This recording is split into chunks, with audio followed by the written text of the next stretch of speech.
15 acre நிலத்துக்கு இவங்க வந்து இவ்வளவு பெரிய பூசணிக்காய மறைக்க நினைச்சிருக்கிறாங்க. அதுதான் ட்ரை பண்ணியிருக்கிறாங்க. இப்ப இதை வந்து இவங்க தப்பா அனுமதி கொடுத்துடுறாங்க.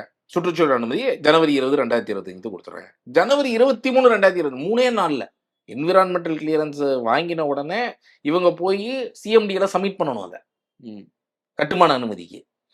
நீங்க யோசிச்சு பாருங்க, 20ஆம் தேதி கொடுத்திருக்காங்க, 21ஆம் தேதி தான் இவங்க போய் சப்மிட் பண்ணியிருப்பாங்க.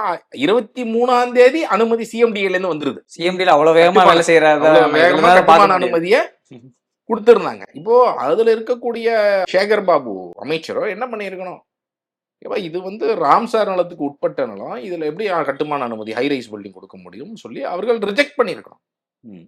ஆனால் மாறாக அவர்களும் ஒப்புதல் கொடுக்கிறார்கள், அந்த துறையும் ஒப்புதல் கொடுக்கிறது. அப்ப இது தெள்ள தெளிவாக எப்படி ஒரு முறைகேடாக இந்த இடத்துக்கு ஒப்பந்தம் ராம்சாருக்குள்ள வர நிலமா இருந்தா கட்டுமானமே அனுமதிக்க கூடாது அப்படிங்கிறது தான் சட்டம்.